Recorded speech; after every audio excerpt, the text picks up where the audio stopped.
I understand that you represented Tupac Shakur. I knew you were going to ask that. You Yes, I got did. to ask that. Yeah. You got Yep. to. Yep. What happened there? Well, he apparently had done a concert at Michigan State University, and he had a baseball bat, which was part of a prop in his act. And there was some Yahoo from Flint whose microphone Tupac was using. And as part of his thing, he dropped it down on the stage. And the guy comes out during his act and picks up and says something to him. And he claims Tupac assaulted him with the bat. And I'm just like, really, dude? But the funny thing is, I didn't know who he was. I had no idea. I had a young black female secretary at the time. Um,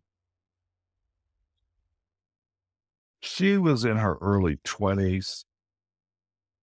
And I remember coming in the office one day and she was all excited. And she said, "Well, Tani Tayem be called, and they want you to represent Tupac Shakur." I looked at her, I said, "Are you drunk?" She said, "No, what Tani Tayem be called, they want you to represent Tupac Shakur." I'm like, "Who the hell is Tupac Shakur?" And she said, "He played brother in the movie Juice." I said, "Well, that didn't make my playlist." I didn't know who he was. I had no idea who he was. So, I took the number. This guy was his agent, and I called him back. He was out of Atlanta, and we talked and chatted. And I said, "Sure, okay, this is what I need."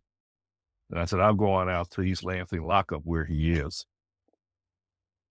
So I go out there and I go up to where the cell is, and he's sitting there. And he didn't have his shirt on, his big thug life written on his tattoos here. I'm like, what the hell? I done got myself in.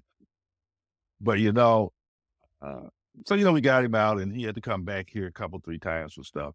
Every time he came, I would go, they call, I'd go pick him up at the airport and get he and his road manager at the time a room at the Radisson. I figured I know how to keep him out of trouble. I park him here at the Radisson and say, "Now, police department is right down the street." Okay. But we would have some great conversations. I mean, things that he would talk about in life that he wanted to do. And, he said he always wanted to play a lawyer in a movie, and he was trying to work, they were working on something with Mickey Rourke.